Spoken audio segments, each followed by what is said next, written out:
Today on Sunyshore Station, we count down the 10 worst games of all time. Let's get into it.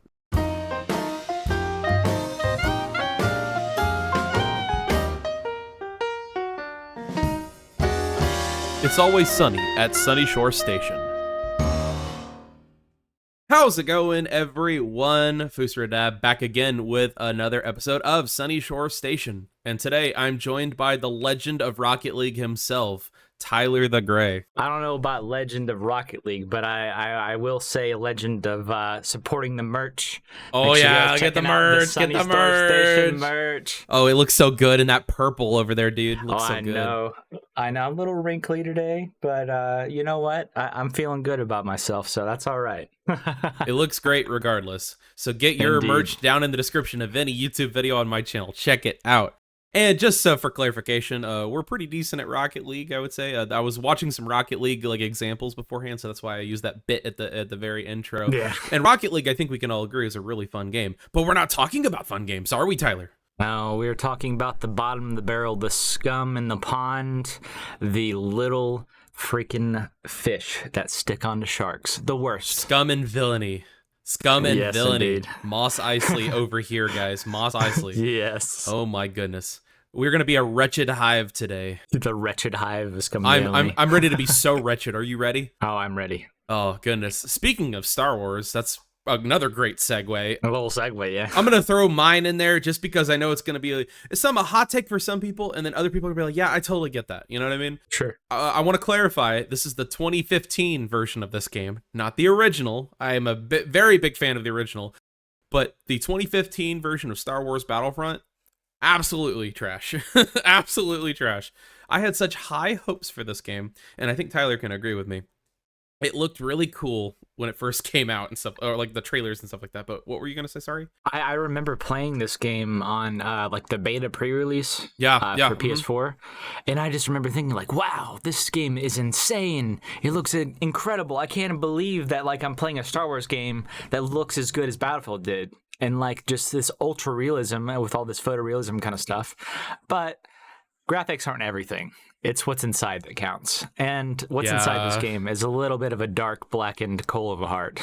Yeah, we got catfished, basically. Yeah, we did get catfished. It looked great on paper. It was not great when it delivered, though. I played the beta too, though. It was around the time I was trying to become a member of the fraternity I was in college. And my elder brother had a copy of the beta pre-release or whatever, and we spent a while playing that because you had to spend so many amount of hours with your the brothers of the fraternity before you could actually join, if that makes sense. So what we did when I was over at the person who ended up being my big brother's house, we would play Star Wars Battlefront, the beta, while it was still there. It lasted a weekend, right? Or was it a little bit longer? I can't even remember. I can't remember at this point either. It was like a week or a weekend or something short. But I remember we spent so much time doing it. Yeah, I was really hopeful for it, and I was like, okay, this is really cool. Excited to have Battlefront back again because I know I'm speaking for the masses here. Battlefront 2, like the OG Battlefront 2, is like a pinnacle of gaming experience. If you had a PlayStation 2. Or it was on Xbox 360 too, right? I don't think so. I'm not sure. I don't think it was. I have it on Xbox Original for sure. Xbox, okay, it was on Xbox Original. So if you had a PS2 or an Xbox Original, then this game was in your library. You know what I mean? And it was one of those games that you had to bust out when you had friends over and stuff like that. So going into Star Wars Battlefront I was with the re-release, the 2015 one. I had that in my mind, and I was severely let down. Yeah. I mean, I don't know how to describe it. It felt like a game that should have been like a beta of the idea, because like the second one, the second re-release or whatever you want to call it, Battlefront 2, like what was it, 2017, 2018? Yeah, something like that. That game was fantastic. Yeah, I mean, I really don't have too much besides, I guess getting the cards and stuff, but that's just grinding away to get the better powers. the initial like release when people could pay to win was a little annoying. Yes, it was. But now it is not as bad because they fixed it, which is great. Yeah. And I know we've spent our fair time playing that game with the Ewoks and all that stuff. That was we fun. need to play that again coming up soon. Do some more Ewok hunts. I just need to get my EA to work. It's kind of like having a boat that you love, but there's a giant freaking hole in the bottom of it. You can still go on the water with it. It's just not going to last very long. Exactly. That's exactly right. I don't think I have much more to say about Battlefront for 2015, though. All I know is it was just disappointing. And yeah, it's one of my least favorite games of all time because of how disappointing it was. I was really hyped up for it. Yeah. And then not. Because you remember buying new games is expensive. Oh yeah. Now you can get Battlefront 1, the 2015 one. You can get it for $4 on Steam now. Yeah. So like imagine if you paid $70 for that. Yeah, I mean that actually is that's a very good tie-in for my first one. Go for it. Because I did pay $70 for this game back in the day. It was a trash game by the name of Rogue Warrior. In 2009, Bethesda released this game called Rogue Warrior, and there were so many cool things behind it. There was, they had like this guy, and they had this camera, and they're like interviewing this old army vet or, special ops vet guy. And he's like, yeah, we went in here, He's like, takes a drag, a cigarette. Yeah, blows it out. Yeah, we're going through, and I had to snap that guy's neck, and we went in and threw a grenade. It's like this kind of like really gritty kind of environment. But then I played the game. I couldn't shoot anything. I couldn't even select my weapons properly. Like I would throw grenades at people, and like legitimately, it was one of those games that was just so underdeveloped that you throw a grenade and the enemy would just stand on top of the grenade and they'd be like, "Grenade out! Grenade out!"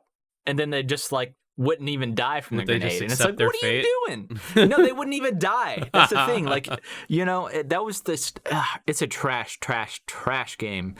And I really wanted it to be good because it's supposed to be built off like supposedly like the experiences and the missions of the real life, special ops agent, Yeah. It was very clunky. Very floaty in the controls. All of the enemies, like they just knew where you were. It wasn't any kind of AI, intelligence kind of thing.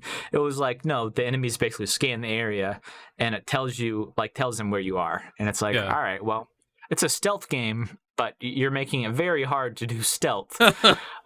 But for anyone that are interested in this game, the game is actually $2 whole on Steam right now. So if you too enjoy trash games, I would maybe go buy that because at this point I don't know who's supporting that game anymore because it's just not very good. It's too rich for my taste, man. $2. Have you heard of that one? No, I haven't. That's why I was listening. I've never heard of that one. You're very lucky. You're very lucky.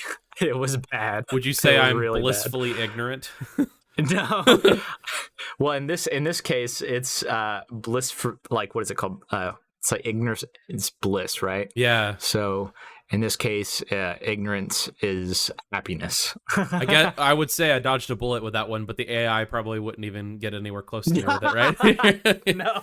Yeah, that would have shot you through anything. But very clunky cover system. The guns were kind of garbage. They tried to go for like a Splinter Cell / third person kind of Call of Duty deal. No bueno. No bueno. And there's such a better market out there for those kinds of games. At that time, Darkness was out, and like all those great first-person shooters, Singularity. I mean, come on. There's so many other ones that are great besides Rogue Warrior, and this one was. I'll never forget this game, and as long as I live, I remember it because I was so excited to get it. Pre-ordered it, paid like the full $70, got home, played it for like 10 minutes, and I literally came back the next day, and they gave me a whole $22 for it. Oh, wow. They wouldn't even give you a full refund. Wow. No, they said it wasn't. It didn't do very well, and I was like, yeah, no shit. give me my money back. It's kind of like when people are like getting ready to upgrade to the next console, and they bring in like I saw this one dude bringing in like an Xbox 1 or something like that to get like the new Xbox model, and they offered him $20 for it. And I was like, wow. I was one of those people that would trade in like 3 video games, or like, what was it, like 5 Game Boy games and a couple Xbox games and all this other stuff and a couple controllers and a hard drive, and it's like, I don't know, the best I can do is like, $45, bro. And it's like, I just remember that I had that kind of thing, but then I traded in one game called Fire Emblem on Game Boy, and I got $62 for that game. Yeah, and I was like, "What? This makes no sense." You know how many times I've traded in a GameCube and try it back? It's like $20. Like, come on. But yeah, that's all I gotta say about Rogue Warrior. That game, I'll never forget that game as long as I live. Well, you've made a definite impact for me now, because I'm gonna at very least go check it out and read the reviews on Steam or something. Oh boy. Steam reviews would be entertaining. Oh my goodness, that'd be a podcast episode by itself. Funny Steam review comments. Hey, we gotta jot that down in there. Yeah, jot that down. Write that down. Write that down. Write that down. Hey, Butler. Yeah, let's do it. Well, my number 2 pick is pretty odd. It's an odd choice, and it's a game that I've played a bunch of. You know how I played a bunch of this, Tyler? How? The scratches on my Nintendo DS screen, my bottom screen. Because the only way to play my number 2 pick, Pokemon Dash, is to scribble, tap, tap, tap, tap, tap. And my poor screen, my DS Lite.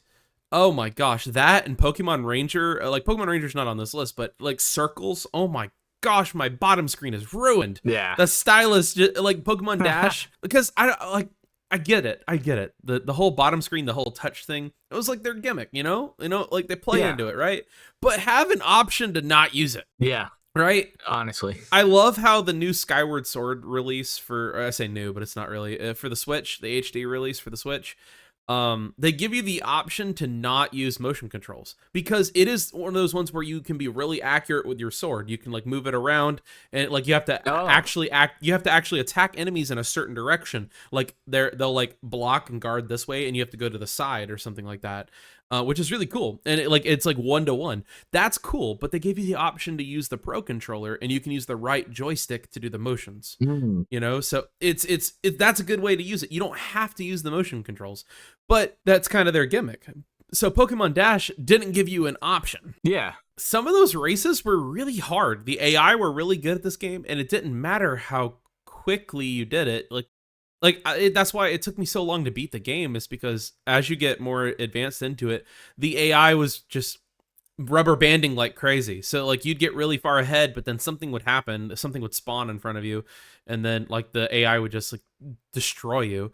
And like I had to go back and do it again, and I'm like furiously scraping my DS screen. It's terrible. I've never once opened it again on my DSi or my 3DS or anything like that, because I don't want my screen ruined. We all had those friends though.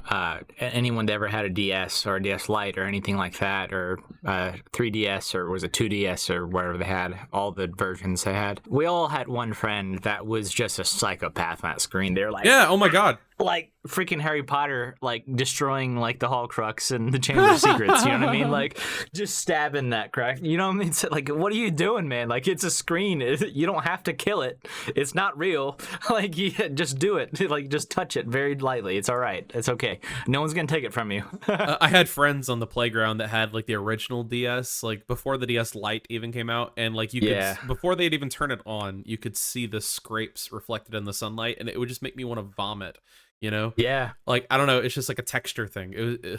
Or they'd use their fingers on it. I'm like, use the stylus, you monster. It's like a literal scar on the DS. Like, we've all gotten cut by like whatever else, or gotten a scar and got stitches, when you're a kid, and it's like that. It's like an indent, and it's like, well, that's never going to be the same again.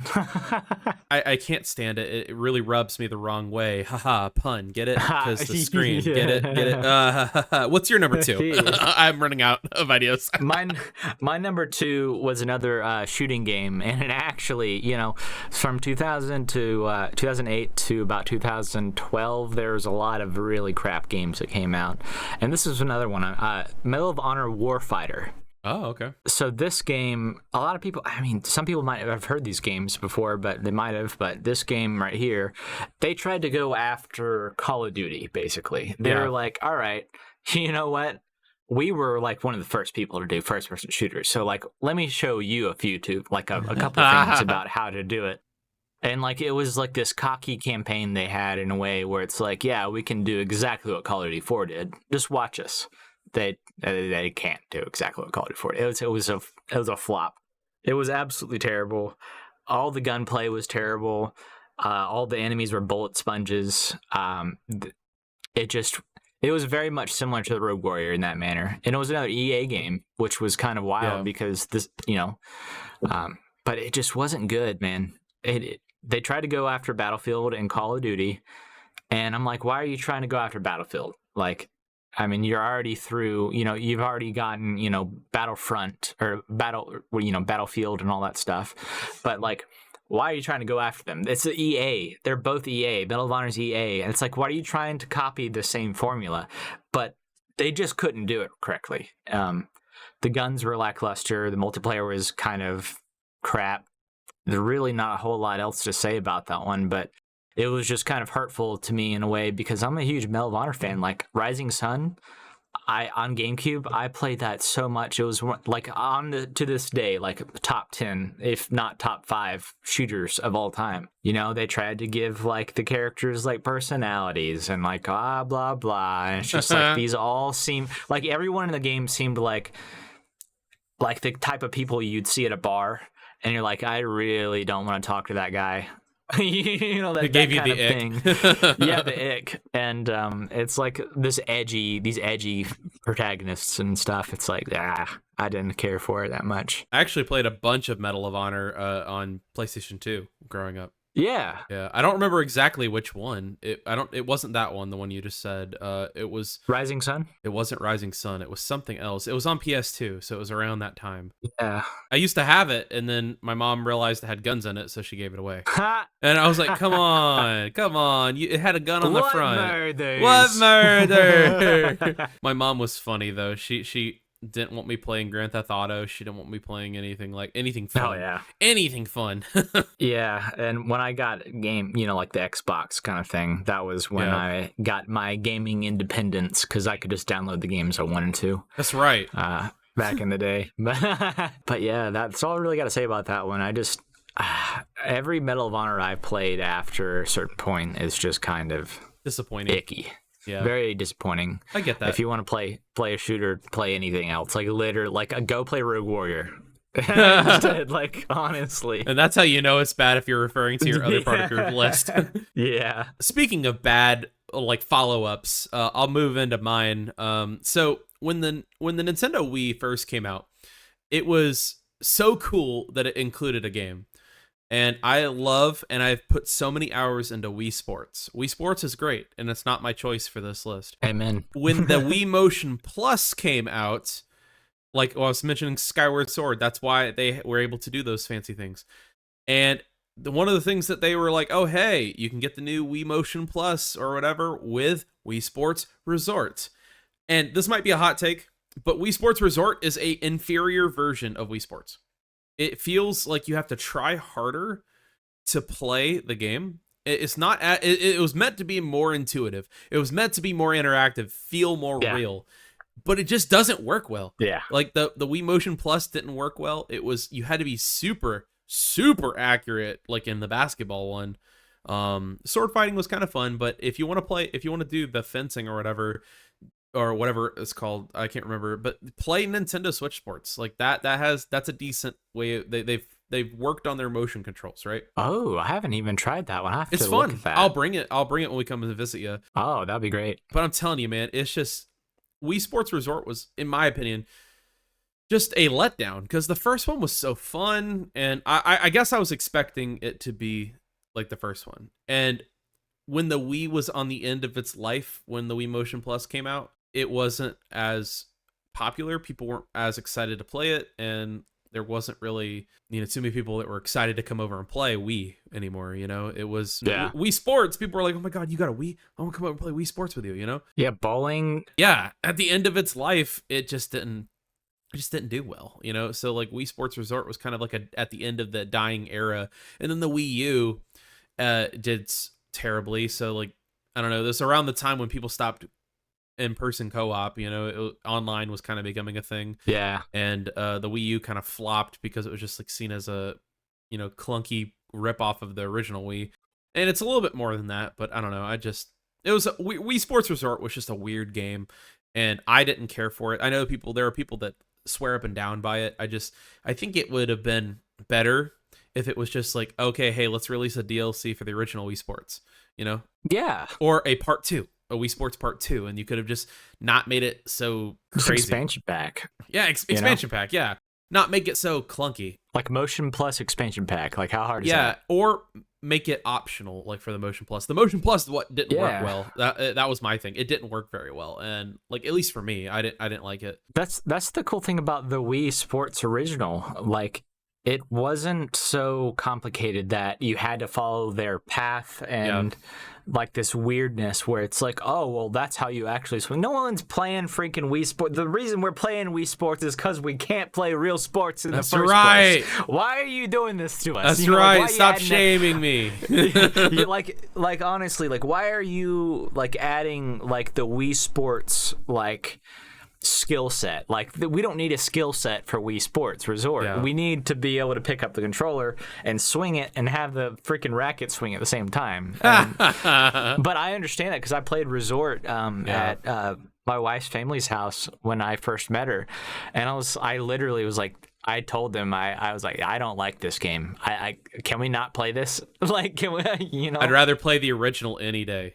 Yeah, it's so good. And I don't know, it was just a crappy sequel. What about your number 3 pick, Tyler? My number 3 pick is good old Tarzan on PS1. Oh no, I remember this one. For those of you either fortunate or unfortunate enough to play this game, it's kind of one of those things, right? So it's kind of divisive. There's a crowd of people that really enjoy the game because it's like widely considered one of the hardest games ever made. I don't know what they're thinking when they made this game, but as far as I can understand, or I can even posit a guess, they got some game developers to make this game, and maybe they were a little bit masochistic or something. I don't even know. It's like the unfun game Mario. You know, everything's like if you step on this tile, spikes come up or whatever. Yeah, it's like that. I agree with you. Continue. And also, so I had PS2. I had a PS1 for a short time. It died basically when I got it.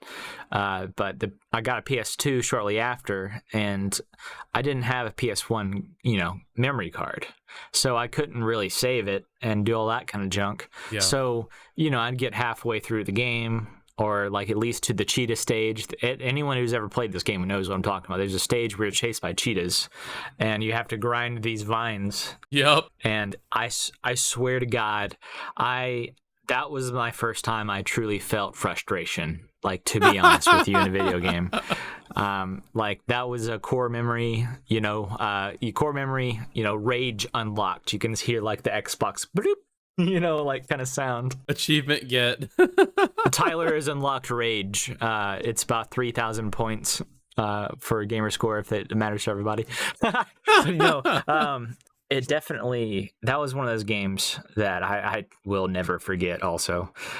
Just because I had so many other games, but the side of me that wanted to actually beat the game and smack the heck out of the game and like really show it's like who's boss, it just didn't die inside me. So like, to this day, I'm like, I need to maybe go back and try to play that game, but it just was so hard to me. You should stream it. It just wasn't a great game, to be honest, but it's like hard for the sake of being hard.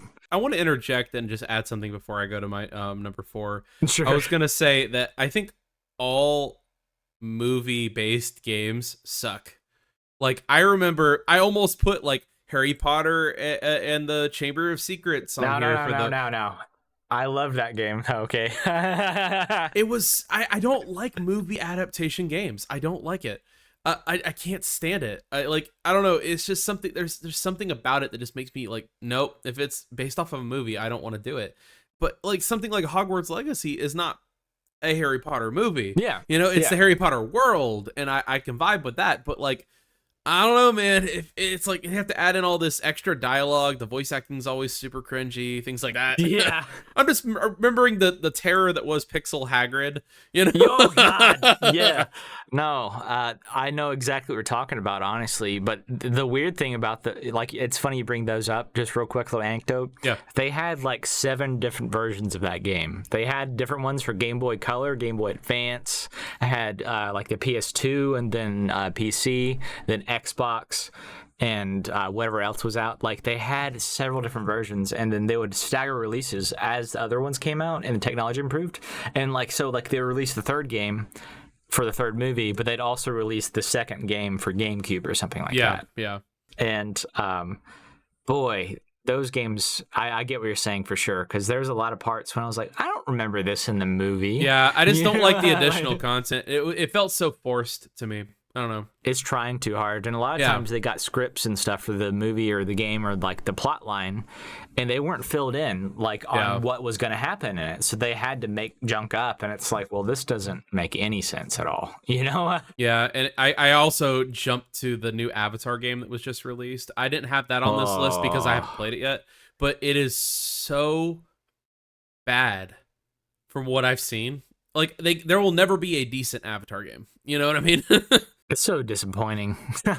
But moving on to my number 4 pick, I want to jump into the world of The Legend of Zelda, and we have an example from the series of a decision that was made and was promptly never done again. I'm speaking of Zelda 2, The Adventure of Link. And some people swear up and down that they love this game. Some people swear up and down that it's really great, but it sucks. It's clunky. It's a side scroller. It's too different. Oh. And get this. Here's my reason I don't like it. You cannot do this without save states. You cannot do it. You cannot do this game without save states, because once you die, you lose all of your progress in a dungeon, and it sets it back to 0. Like your level, your experience, everything is set back to 0 from the start of the dungeon. So when you get to like the final like little bit where the bosses are really hard, and like it's like 1 or 2 touches and you're dead. Eat your heart out of those bloodborne fans, you know. This walked so like things like Souls games could run, you know. Yeah. it was terrible, and I remember being so frustrated by it.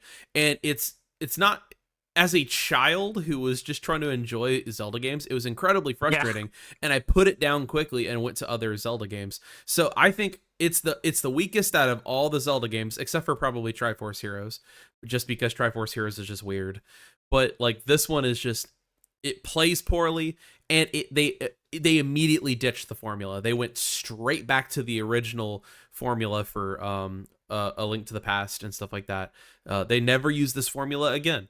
And they realized that it sucked, and they were like, oops. So it's like the odd, black sheep of the Legend of Zelda series, but within reason. It's not like, I don't know. There's not much more I have to say about it. It's hard. You can't play this game without being frustrated without save states. This game actually brings up that point where I haven't heard of this one. Yeah, for good reason. I would consider myself to be, I wouldn't say a Zelda stan, but like I really enjoy the games. All the ones I've played. If you give it a go, you'll know exactly what I'm talking about. It's terrible. Great soundtrack, terrible game. I see.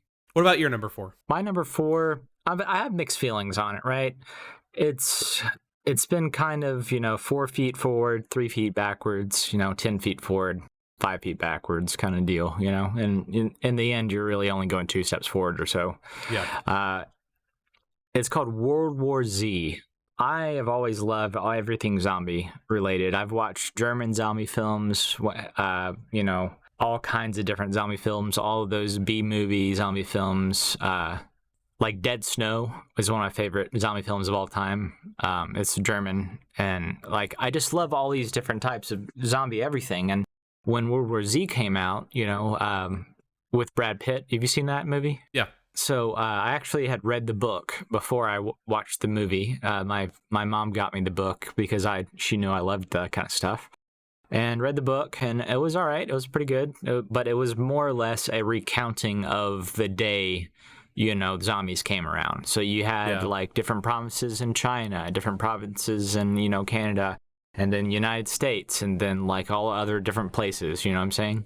So it detailed this way of like, this is what happened on this day kind of thing. At least that's how I remember it. But this game was supposed to be, kind of following that. But instead, they kind of tried to go a knockoff Left 4 Dead route. So those who know Left 4 Dead, I'm sure you would think of, when I think of a zombie game, I think Left 4 Dead or, Nazi zombies games.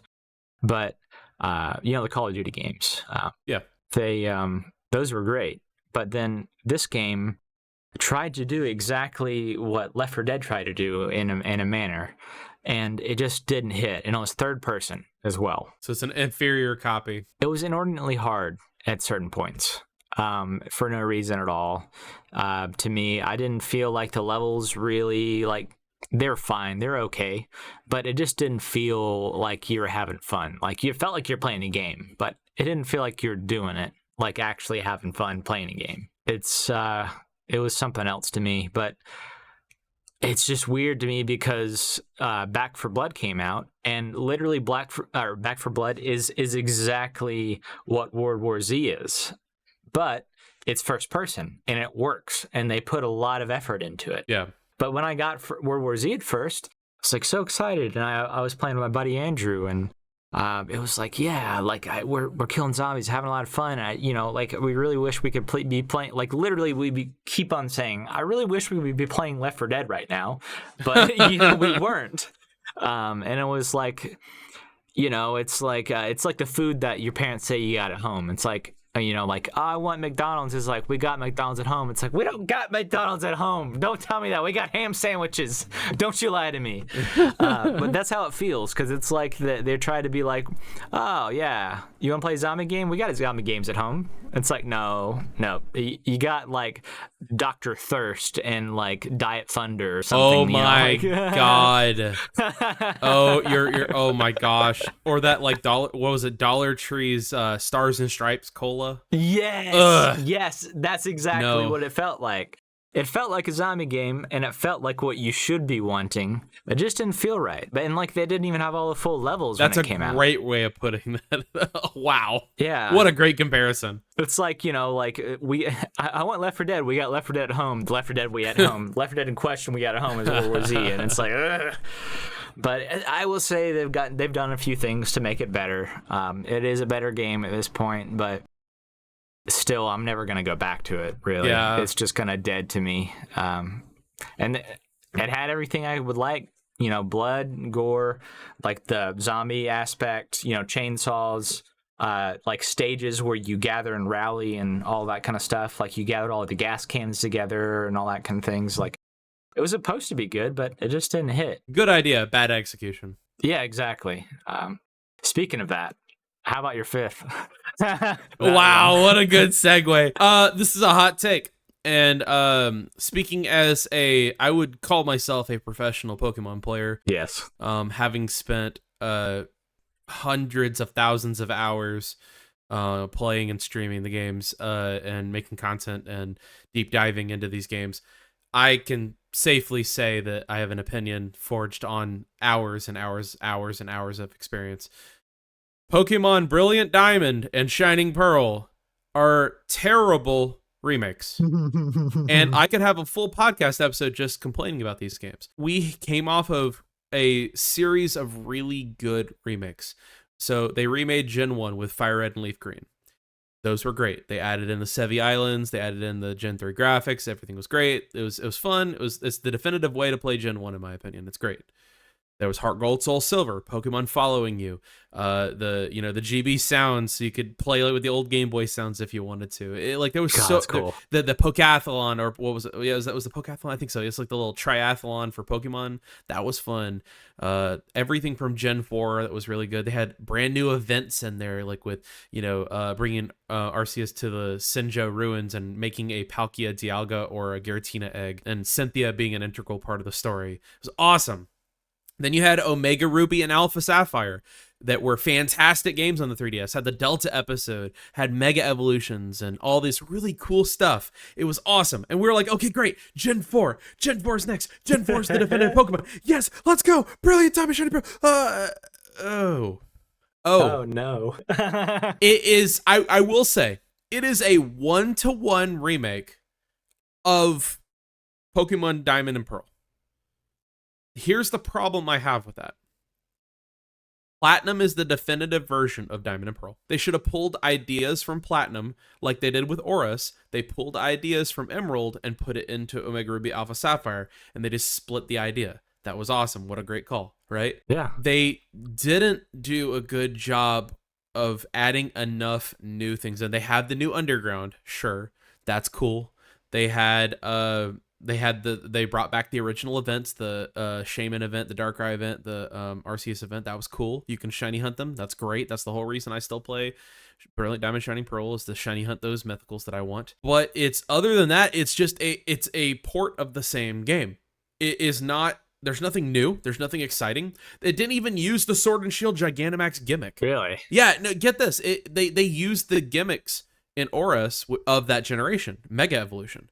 I would have been okay if we had like some kind of alternate Gigantamax Dynamax phenomenon happening, and there was an alternate storyline they added into the game just on the side. The Mega Evolution was the Delta episode. What had happened? Spoilers, Tyler. In the Delta episode, there's a meteor coming, and you have to go to the Moss Deep space station, and you have to find a way to deter the meteor. Like, it's about to destroy the world. This is getting too far for me. It's awesome. Like, this is crazy. Okay, so you have to discern how to save the world, and somebody said, hey, we can use the Mega Evolution energy to open up a portal to another dimension. And then this other character... This is Pokemon, This is Pokemon. This is... Okay, Omega Ruby and Alpha Sapphire are great.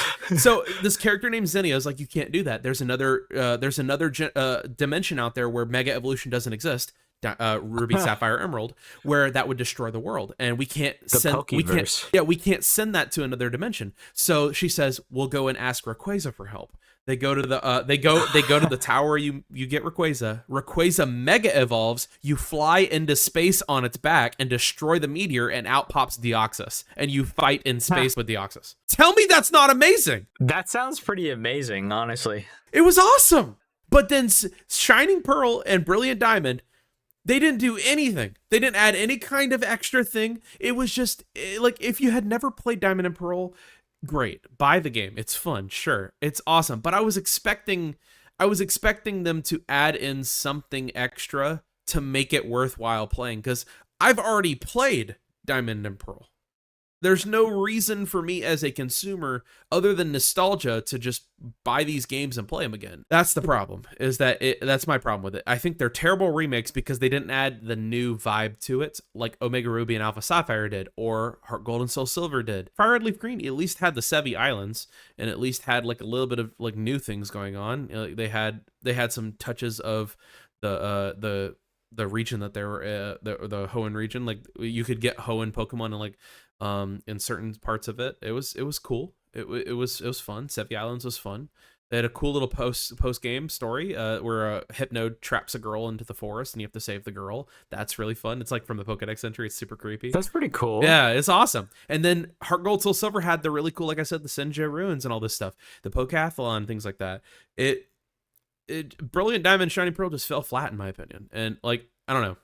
That's all I got to say about it. I could go on forever. It could be a whole podcast episode, but I want to hear your last pick. This one feels maybe not like a hot take, but it could be for some people. Okay. As somebody who has played pretty much all the Bethesda games have come out, including freaking Rogue Warrior, which was a trash fire, I was just very disappointed with Starfield. I think everyone was. I waited on it for a while, but I just expected more. I played a lot of other different games like the same, like to the point where like I'd rather play Star Citizen, and I didn't put Star Citizen on this list, even though it's kind of it can be okay or bad or broken or whatever else. But that game is fun, and it's really fun, but this game just felt like a ripoff of Star Citizen in a way to me. Yeah. But it was with the Bethesda flavor on it, and I'm not gonna lie, I didn't even get out of the mines in the game, and I just was like, I just can't be bothered. Like, I don't even care about what happens next. It's just, I don't know. After Fallout 76, I don't know. That game had a lot of good stuff, but then, we're going forward to Starfield, and it's like, boy, so you guys are not trying anymore, are you? I'm sure there's a lot of good points for the game, and there's a lot of really great things, but I've watched a lot of streamers play it at this point. I watched a lot of videos on it, and even watching videos of like later game stuff, even build like the ability to build your own ship and customize it, it just doesn't necessarily mean anything to me. Like, when I first saw Fallout 3 on like G4 TV or something like that, and I watched them like talk about it and playing it, and I was like, wow, like this is so cool. Like I'm so excited to, one day when I can afford it and like, save up and, like whoever else doing some chores, whoever else getting some money, like that was that for me. And I was so excited to get it. And like, I was excited about the concept of it. But at Starfield, to me, I don't know, there's so many games I played that were similar in a way, like Outer Worlds. Outer Worlds is a vastly superior version of that. And that was made by the people who made Fallout New Vegas. So Bethesda, published Fallout New Vegas, but Obsidian Entertainment, could be wrong, developed it. And the people from there go on, with the good old Outer Worlds. But Outer Worlds was fantastic. Like, it was just everything I wanted as a Fallout fan, because they knew how it worked. But they improved upon it, and they made it better than it originally was.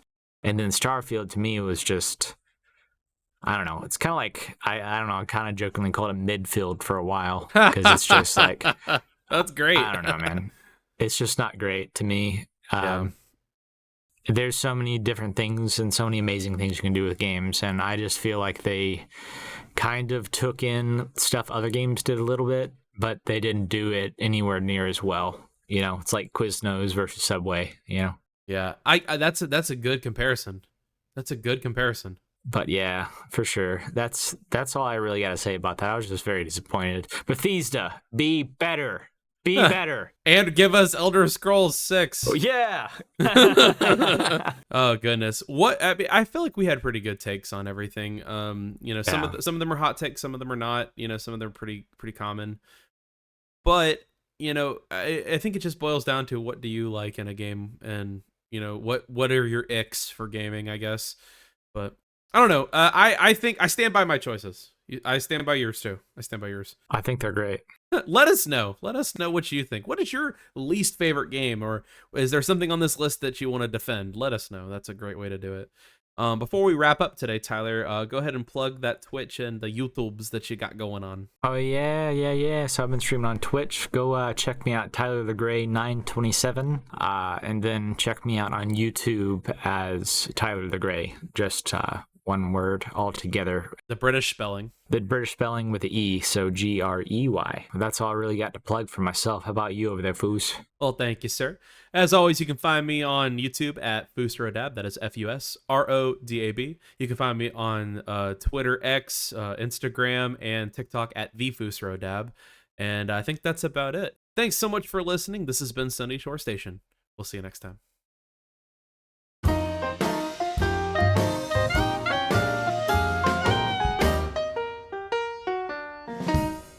Thanks for tuning in. This has been Sunyshore Station.